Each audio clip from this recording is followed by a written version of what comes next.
The alarm tore through the outpost before I even understood what it meant. Red light. Floor shaking. My translator earpiece screamed the word every one of us had been trained since childhood to fear. Kraveth. Loose. Inside the perimeter. I am Vezra, a junior xenobiologist assigned to Outpost Elune, a joint research station shared between my people and the humans. We had been studying the Kraveth for 6 years from behind reinforced glass, and in 6 years it had killed 11 trained handlers who made a single careless mistake. It was the reason our species built walls 3 meters thick. It was the reason children on my homeworld were told to sleep with the lights on. Now the containment field was down, and the beast was loose in the eastern corridor. Command ordered a full evacuation. We ran. I remember the sound of claws on metal flooring somewhere behind us, a scraping rhythm that made my hearts beat out of order. My colleague Denari grabbed my arm and pulled me toward the transport bay, shouting that the shuttle would leave in 90 seconds whether we were on it or not. That was when I noticed one person was missing. Owen Marsh. He was a human technician, quiet, easy to overlook, the kind of person who fixed things without asking for thanks. I had spoken to him maybe 4 times before that day. Once he told me he grew up on a farm somewhere cold, where his family kept large working animals and something he called barn cats that thought they were wolves. I had laughed politely and not understood the joke. Denari shouted his name into the comm. Nothing. Then a single reply, calm as still water. I'm cut off. East corridor. My rifle jammed and I dropped it near the vent shaft. I'm fine. Keep loading the shuttle. Fine. He said fine, while standing in a hallway with an 11-kilometer-per-hour apex predator between him and every exit. I should have gotten on that shuttle. Instead, I froze at the loading ramp and switched my wrist display to the corridor security feed, because some terrible part of me needed to see what was about to happen. Denari cursed and stayed beside me, gripping the railing so hard her knuckles paled. On the screen, Owen stood in the narrow service corridor, no weapon, no armor, wearing the plain gray jumpsuit of a maintenance crew. Emergency lighting painted everything the color of dried blood. At the far end of the hall, the Kraveth rounded the corner. I had studied this creature for years through data sheets and observation logs, but seeing it hunting instead of pacing a containment cell was different. Its 4 legs moved like pistons. Its head was low, wide, armored across the skull in overlapping plates that could turn aside a rifle round. Its jaw alone was long enough to close around a human torso. Owen did not run. That was the first thing that confused me. Every instinct drilled into every sapient species I had ever studied said run, hide, climb, do anything, except stand still in an open corridor.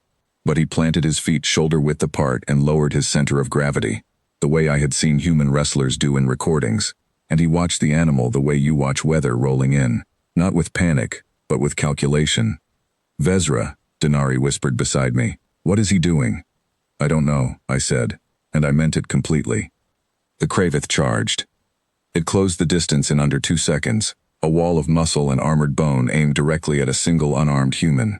I made a sound I am not proud of, something between a gasp and a plea, because I was certain I was about to watch a colleague die on a screen the size of my palm. Owen did not move backward. He moved sideways, a short economical step that let the creature's shoulder pass just past him instead of through him, and as it passed, he did something none of our tactical manuals had ever suggested. He grabbed it. Both arms wrapped around the base of its neck, just behind the jaw, in the narrow gap where the armor plates met soft tissue, a spot our own soldiers had spent years trying to hit with precision rifles from a distance and had rarely managed under pressure. Owen found it in a heartbeat, using his hands, using his weight, using the creature's own forward momentum against it. The Kraveth screamed. It was a sound I had never heard it make in captivity, high and furious and, for the first time in my life listening to that species, afraid. It thrashed. It slammed its shoulder into the corridor wall hard enough to dent the metal panels, trying to crush the thing clinging to its neck. Owen held on, boots skidding across the floor, his whole body absorbing impacts that would have shattered bone in anyone I knew. I heard him grunt, a short human sound of effort, nothing more dramatic than that. He was breathing hard through his nose, jaw locked, arms trembling with the strain of holding a creature many times his own body weight.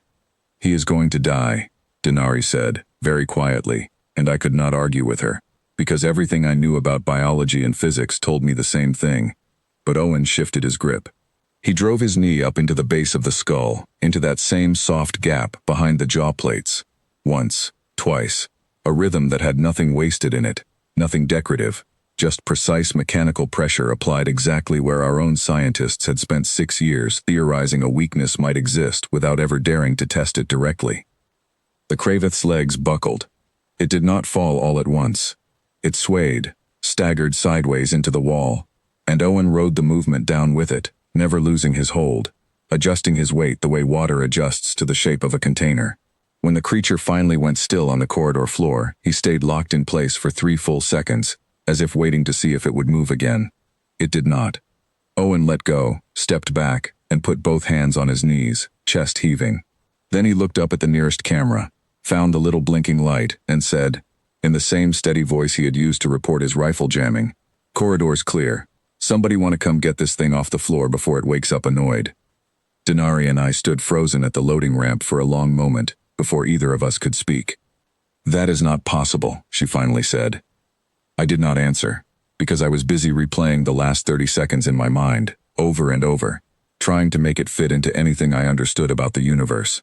I had watched trained hunting teams with pulse rifles and heavy armor lose that fight. I had watched simulations where entire squads failed to bring down a Kravith without air support, and Owen Marsh had done it with his hands. We found him 20 minutes later, sitting on an overturned supply crate near the medical bay, a cold pack pressed to one shoulder, drinking water like nothing unusual had happened at all. His knuckles were scraped raw. There was a bruise already forming along his jaw where the animal's tail had caught him during the struggle. Otherwise, he looked almost bored. "You should be dead," Denari said, and I heard the words come out sharper than she probably intended, more accusation than observation. Owen shrugged, wincing slightly at the movement. "It's not that different from a bull, honestly. Big animal, all that weight moving forward. You don't fight the weight. You redirect it. Get in close where the horns can't get leverage on you. Same idea here, just bigger horns, and it bites." "Bulls do not have jaws that can remove a limb," I said. "No," he agreed. "But my uncle's old dog nearly took my hand off when I was 9, going for a food bowl he thought was his. You learn pretty quick that the scary part of an animal is never the part you're staring at. It's the part you're not watching, so you watch that part instead." He said it so plainly, like advice about fixing a leaking pipe, that for a moment I forgot I was speaking to someone who had just done something our entire species had considered impossible. That night, back at temporary quarters while engineers restored the containment field, I could not sleep. I kept replaying the security footage on my private display, studying every movement, trying to find the trick, the hidden weapon, the explanation that would make the universe make sense again. There was no trick. There was only a man who had grown up around animals that could hurt him, who had learned patience and timing instead of fear, and who treated one of the deadliest creatures our science had ever documented as a problem to be solved rather than a myth to be worshipped. I thought about our own history, about how many generations we had spent building walls, weapons, and legends around the Kravith, treating it as something beyond ordinary struggle, and I thought about a species that grew up on a world full of its own monsters, and simply never stopped learning how to meet them without flinching. 3 days later, our Threat Assessment Division quietly requested a full transcript of the corridor incident. I heard, secondhand, that they revised the tactical classification of humans in our shared defense protocols. Not because of their weapons, not because of their ships, because of a technician named Owen Marsh, who once faced down the most feared predator in known space, with nothing but his hands, and a lifetime of quiet, unglamorous practice. I still work with humans now, years later, and I still watch them the way I once watched the Kravith through reinforced glass, with respect, with caution, and with a growing understanding that the most dangerous thing about them was never their technology. It was that somewhere back on their homeworld, long before they ever reached the stars, they had already learned how to stand their ground against monsters, and simply never forgot how.